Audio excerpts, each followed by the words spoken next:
irratti waliin tarkaanfanna jedhu balballi keenya banaa. Kan kanarraa hafe jaarmiyaa kana qeequu dandeessu warri kanaan dhalaa jechuun nu warra waliin jirru miti jaallan. Namni jaarmiyaa kana qeequu danda'a waan barbaade ittiin jechuu danda'a. Garuu maqaa jaarmiyaa kanaa dhahatee qircaatiin dirree irratti miseensota qondaalotaa fi ajajoota quunnamee istireesii of biraa qabu sana summii gara dirreetti geejjibsiifachuun hin danda'amu. Duraan ni ture dhugaa. Absoo keenyatu bara dheeraa akka bartee wayii akkasittiin balballisaa waa hundaaf banaa ta'eetu akka farda cancalan qabnee keessa gulufamaa ture. Kanaafuu ABO'oonis guddachuu dadhabee qabsoo Oromoo gitus guddisee waraana sabaan malus guddisee kumaatama innaan siin jedhu 1,000 2,000 miti 10,000 jechuudha. Guutuu Oromiyaa keessatti inuma quba qabdu waan ta'eef waggaa 5 keessatti kana ijaarre oduu miti. Arraba miti afaan miti jechuun gochaan lafarratti taphatamaa sana jechuudha. Kanaafiyyuu akka feetee sana dhaballeessuu barbaanne. Lafatti mucucaanne dhabeekna iddootti kufne kufaa miti si'a kufne yookaan marra irra naannofne kufne miti bakka itti mucucaanne sana beekna waan ta'eef lafa mucucaa sana balleessuu jirra jechuudha. Kana gochuuf immoo hanga sadarkaa ofii keenyaa yoo walitti garagallee dhiiga wal dhangalaasuu keenyarra. Boora malee hin calalu waan ta'eef. Akkasittiin walitti bu'uu sodaatee gandaan wal qoodee kutaan wal qoodee amantiin wal qoodee saba tokkicha kana hiree 10,000 waliin qabu wanti adda isa baasu tokkoyyuu hin jirre. Saba sirna yoo jette sirna gadaa himatu. Saba biyya yoo jette biyya Oromiyaa qabu. Saba akka sabaatti immoo Oromoo ta'e. Saba immoo afaan guddaa afaan Oromoo dubbatu. Saba immoo hireen itti jallattee gabrummaa jala jiru bilisummaaf immoo qabsoorra jiru. Saba kana akkaataa kanaanii bu'aa namootaatiin qoqqoodamee akka inni cancala gabrummaa jalatti bara baraan jiraatu gochuu keessatti qabsoon iyyuu deebi'ee qabsoo sana saba keessaa gabrummaa keessaa baasuu dhiisee walirra qabsaa'uun suni walitti bu'uu wal sodaachuu. Wayii xuriitii wal tuttuqee kan isa tokko yoo cuummaan ija kee jira jette kan kee immoo bocoocoo kan biraa ta'ee quba walitti qabuu waan baay'atuufi.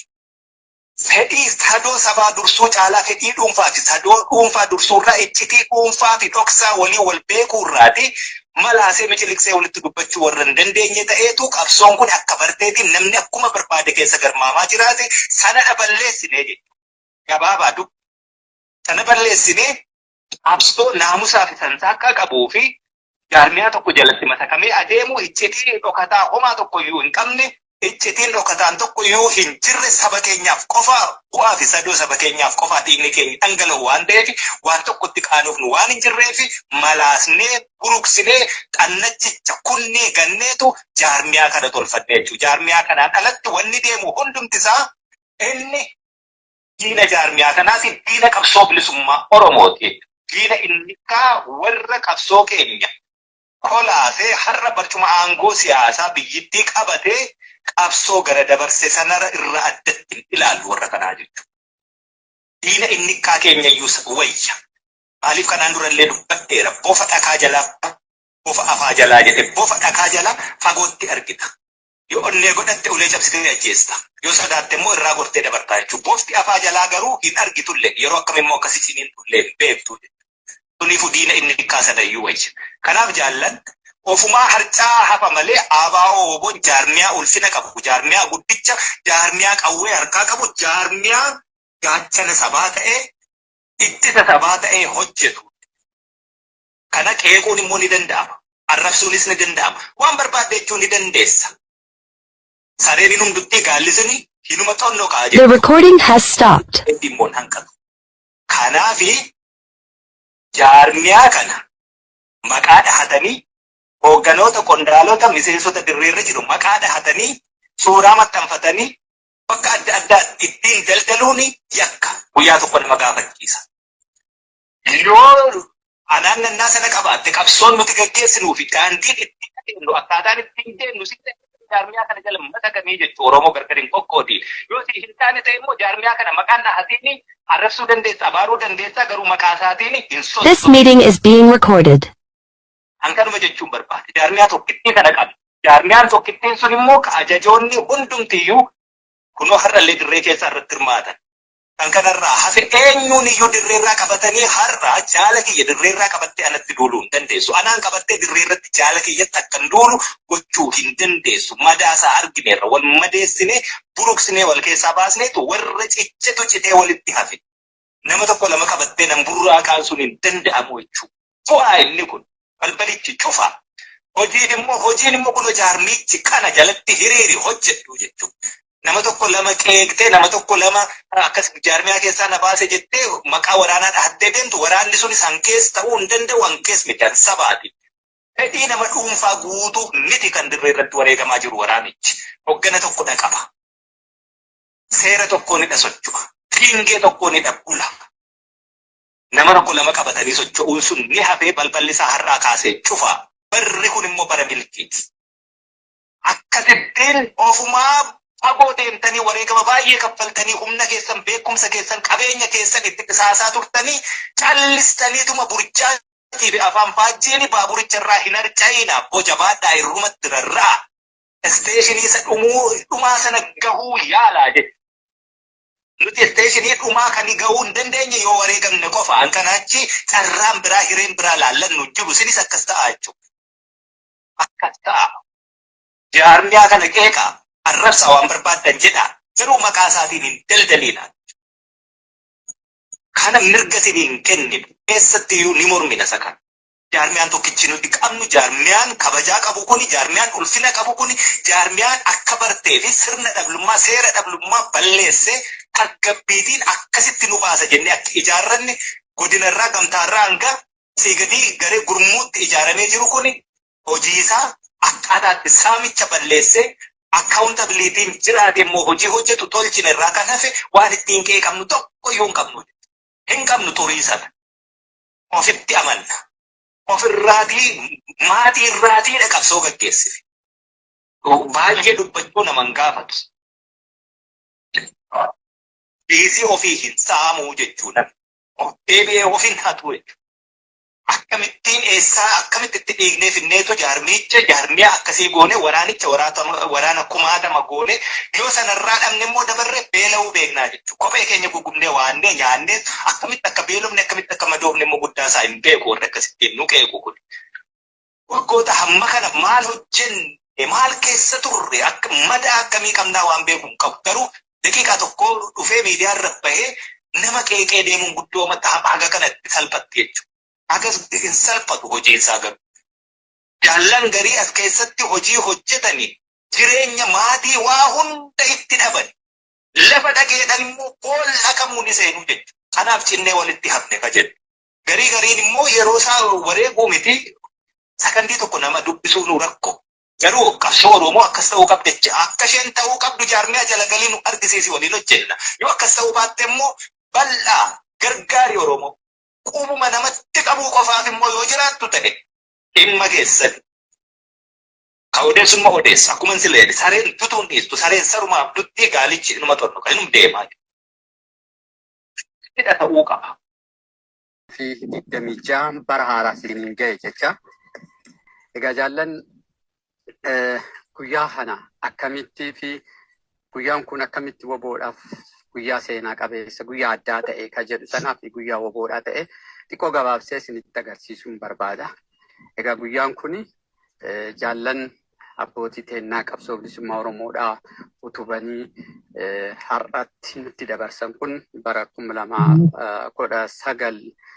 2019 ganna 46 har'aa jechuudha.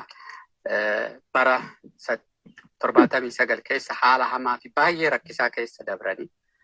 Egaa sadarkaalee duraan turan irraa gabbu'anii jiraachuu dhabuurra sadarkaa gahanirra gahaniiti achiin boodatti haala zaliilisan keessaa bahanii walitti dhufanii guyyaa kana maaltu nu mudate akkam taane akka waraana bilisummaa Oromoottis akkam jirraa akka jedhu san gamaagamanii jiraachuu isaanii mirkaneeffatanii laafinoota jiranii fi jabina gaafa sana keessa haala rakkisaa sana keessa dabranillee maxxanfatanii kasaaraa yookaan ammoo faatii waan kana fideefis eegama gamanii boodatti waraana bilisummaa Oromoodhaa bifa haaraatiin isa kana kan irra aanuu danda'u kan jabinoota jiranis maxaqqatee duratti tarkaanfachuu danda'u kasaaraaf yookaan ammoo kufaatii dhufe kan ammoo irra aanee gara fuulduraatitti tarkaanfachuu danda'u bifa sanaatitti bifa saayinsaa ta'een guyyaa kana guyyaa woboodhaa bifa haaraatiin of ijaaranii guyyaan kunis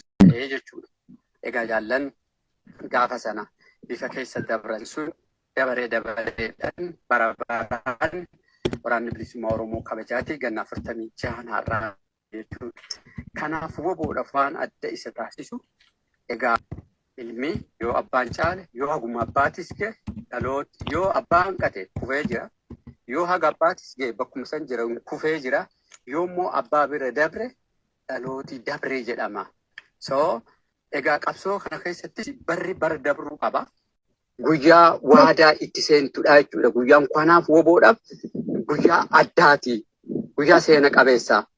Jaarroleen abbootii teennaa waraan bilisummaa Oromoo jiraataa bara baraa hanga walabummaa bilisummaatti kan taasiftee bara baraan nutti kennamee wareegama ulfaataan nutti dhufaa jiru sana caallee hoogganoo taate kan qondaala hoggaa taate yeroo sitti kennamu san caaltee argamuu qabdi. Yoo caaltee hin argamin taate kuftee jirtaa jechuudha. Maafan kufee kan jedhu san deebitee barbaadda. Yoo hirrina qabaattes namoota waliin jirtu waliin wal tumsitee keessaa bahuudhaaf tattaafatta. Yoo sadarkaa sanatti hin jenne taates ammoo qabsoon duratti fuftee bilisummaaf walabummaan dafee argamuu qaba. Gaafatama sana warra dandeettii qabu fuudhee tarkaanfachiisutti kennu jedhu sanatti murteessuu qabda jechuudha. Maaliif qabsoo kana kan goonu sabaaf goona malee ofiif miti jechuudha. Qabsoon kun ammoo dhaloota dhalootatti dabruu qabu. Dhalooti kun xumuruu qaba. Dhalooti kun xumuruudhaaf ammoo ibsaaf bifa akka kanaatitti hirrina isaa jabeeffatee naamusa isaa jabeeffatee gamaagamee hawaasa isaa dhaggeeffatee waan hawaasa siin jedhu dhaggeeffatee hawaasa keetirraa gorsa fudhattee hirrinoota jiran deebitee jaartee bifa akka sanaatitti kan deemtu kan ammayyaa ta'e hooggansa ammayyaa ta'e kan egaa ammayyaa wasiin jedhu akka Oromoottis waan hedduu of keessaa qabdi. Oromoon hooggansa irratti Oromoodha hedduun isaa milkaa'aadha jechuun abbootii gadaa keessatti hoggaa fudhatte. So hooggansa rakkoo hin qabu. Kanaaf wantoota hooggansaaf rakkoo sitti fidan danqaa sitti ta'an sana of deebitee gamtee baattee bara haaraatti is keessaa baatee bifa haaraadhaan duratti tarkaanfachuudhaaf guyyaa kana waadaa itti seente bifa akka kanaatiin guyyaan kun waraan bilisummaa Oromootiif ka addaa ta'e jechuudha. Kanaafiyyuu 2024 fi 25 wal qabdee gama hawaasaatiin, gama siyaasaatiin, gama diinagdeetiin, gama tikaatiin, gama humna waraanaa guddachuutiin, gama dandeettii waraanaa loluutiin, gama naamusa warraaqsaa hordofuutiin hariiroo uummata waliin jiru keessa kan kanaaf kana eessa jira agartee jettee ilaaltee bakka jiru sanarraa yoo gahummaan qabaan kan kana caalatti bara itti dhufutti ammoo is caaltee argamuudhaaf karoora itti baafattu guyyaa waadaa itti seentu wantoota ammaan jenne kanarra daran jabaa taanee karoora yeroo gabaabaa yeroo dheeraa yeroo gabaabaa baafannee jechuun ka kurmaanaa ka baatii 3 baatii 6 kabaatii 9 kagannaa jennee jijjiirama tokko finne dhalooti kunis dhaloota qabsoo kana keessatti waan cufaanuu jijjiirraa qabuudha jechuudha. Dandeettiidhaanis beekumsaanis jijjiirraa qaba. Warra abbootii kennaa sanarraa addaa jechuudha. So qabsoo kana keessatti kalaqa haaraa baasuu danda'uu qaba. Ofitti kannoon kun jabaachuu qaba. Kanaaf bifoota akka sanaatitti bal'iftanii yaaddanii waan rakkoolee ammaan tanatti nutti ta'e kan cufa keessaa bahuudhaaf ofiif mataa keessanii carraaqqii guddaa gootanii jijjiirama tokko fiddanii agartee qabsoo kana gara fuulduraatti tarkaanfachiisuun isinirraa eegama. Nama rakkoo dhalate dafee furmaatatti godhu rakkoon akka hin dhufneef bal'inaan herreegee dursee kan waan sana hanqisu egaa akkanaa hooggansa akkanaa kan kenne ta'uu qabdu. Kanaafuu 2024 hirrina isaa asumatti guyyuma kanatti laf keettanii gara jabinaatitti of deebisuudhaan tokkoon keessan kan waadaa itti seentan waan taateef barri bara haaraan kun bara injifannoo bara milkii bara laafina kennarraa aanee guddinatti dhufnu bara kalaqa dandeettii mataa keenyaa ittiin oomishne agartee rakkinuma fa'aa hir'inoota keenya jiru kan cufa keessa irra aanu dandeenyu kan bifa akka kanaatitti yaannu bal'isnee kan yaannu kan tokkummaa keenya diigu ofirraa balleessinu kan oromummaa qofaatti aman laaffinoota baroota dabran hir'inoota akkasiisan keessaa kan itti ba'an waaqayyoon nu tolchinaa fayyaanaa ta'aa jiraadhaa. Egaa jaallan dhaamsa isinitti dheeressu bara milkii isinii haa ta'u jedha.